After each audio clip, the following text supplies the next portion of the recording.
अस्सलाम वालेकुम नाज़रीन, मां आहियां शुएब अली उमरानी ऐं तव्हां ॾिसी रहिया आहियो BR टाइम न्यूज़। सभ खां पहिरियां शामिल कंदासीं हीअ रिपोर्ट। विराट सीट अपोज़िशन जा सभु करतूत पधिरा करे छॾिया। मुख़ालिफ़ धुर खे विराट सीट मामले ते बेनक़ाब कयो वञे। वज़ीर आज़म जी पार्टी ऐं हुकूमती तर्जुमाननि खे हिदायत। इमरान ख़ान शेख रशीद खे PDM जलसनि में मदरसनि जे तालिबनि जी शिरकत रोकण लाइ क़दम खणण जी बि हिदायत करे छॾी। इमरान ख़ान चयो आहे त अमन अमान ऐं शहरनि जे तहफ़ुज़ वारे मामले ते को बि समझौतो न कयो वेंदो। शुगर मिल्स खे नाजाइज़ मुनाफ़ो कमाइण न ॾींदासीं, सस्ती खंड ॿाहिरां घुराईंदासीं।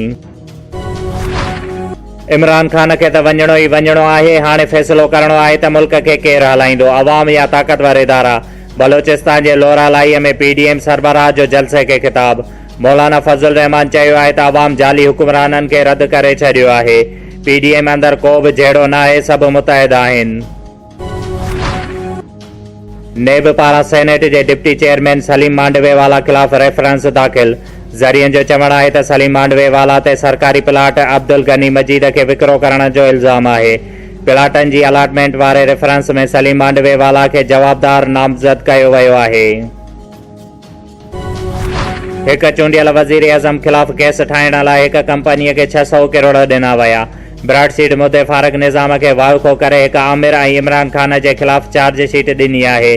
नून लीग जी तर्जुमान जो वज़ीर आज़म बयान ते रद्द अमल। मरियम औरंगज़ेब चयो आहे त कंपनीअ खे पैसा ॾेई खेसि केस ठाहिण लाइ सियासी मुख़ालिफ़नि जी लिस्ट ॾिनी वई। मुशर्रफ 600 करोड़ पंहिंजे खीसे मां न ॾिना। इमरान ख़ान खे पंहिंजी करप्शन साम्हूं अचण ते विराट सीट यादि अची वई आहे।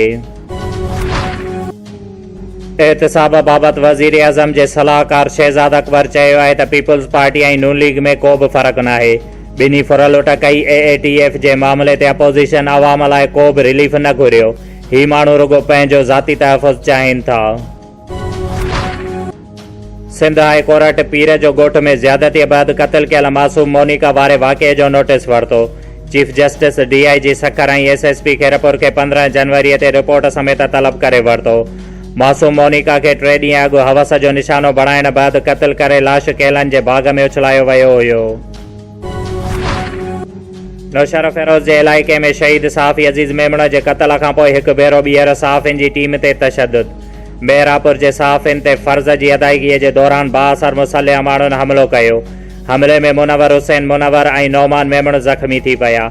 इंतिज़ामिया सहाफ़ियुनि खे तहफ़ुज़ फ़राहम करण में मुकमल तौर ते नाकाम, जंहिं ते M ज़फ़र तगर, बशीर अहमद उमरानी, अदील गुल, निसार बिरोही, शुएब अली ऐं ॿियनि सहाफ़ियुनि पारां सख़्त लफ़्ज़नि में मुज़म्मत कई वई।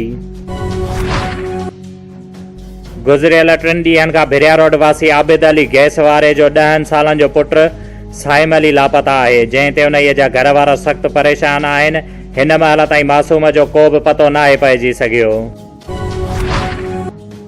भिरिया रोड शहर जे यासीन कॉलोनीअ वारे इलाइक़े में हिकु दुकानदार फ़ौजी मोहम्मद रमज़ान मलक खे कणक जी बोरी विकिरो कई वई, जंहिं बोरीअ मां 3 सिरूं निकितियूं आहिनि ऐं विकिरो कंदड़ फ़रार थी वियो, जंहिं ते दुकानदार सख़्त परेशान ऐं हुन जो चवणु हुयो त अहिड़ा वाक़िआ हर आए ॾींहुं पेश ईंदा रहनि था। डिप्टी कमिश्नर शहीद बेनज़ीराबाद अबरार अहमद जाफ़र अॼु माउ ऐं ॿार जे सिहत मर्कज़ नवाब शाह कोरोना वायरस खां बचाव जी वैक्सीनेशन लाइ क़ाइमु कयल सेंटर जो इफ़्तिताह कयो ऐं सेंटर जो तफ़सील दौरो कयो। ऐं जॾहिं त ॿिए तरफ़ डिप्टी कमिश्नर जी सदारत हेठि ज़िले में वफ़ाक़ी ऐं सूबाई खातनि जी सरकारी ज़मीनुनि ऐं मिल्कियतुनि तां कब्ज़ा ख़तमु कराइण जे सिलसिले में अॼु हिकु इजलास दरबार हाल में थी गुज़रियो। इजलास खे ख़िताब कंदे डिप्टी कमिश्नर चयो त असां आला अदलिया जा शुक्रगुज़ार आहियूं, जंहिं असांखे सरकारी मिल्कियत तां कब्ज़ो ख़तमु कराइण लाइ रहनुमाई ऐं मदद फ़राहम कई। उन्हीअ मौक़े जो पुरवकार फ़ाइदो वठंदे ऐं पंहिंजो फ़र्ज़ु नेक नियतीअ सां निभाईंदे सभिनी खातनि जा अमलदार पंहिंजे खातनि जे ज़मीन ते कब्ज़े बाबति निशानदेही ज़िला इंतिज़ामिया पारां ॾिनल प्रोफार्म ते कनि त जीअं उन्हनि कब्ज़ा खोरनि ख़िलाफ़ कार्रवाई कई वञे। शुएब अली उमरानीअ खे ॾींदा इजाज़त। वधीक ख़बरुनि ऐं अपडेट्स लाइ ॾिसंदा रहो BR टाइम न्यूज़।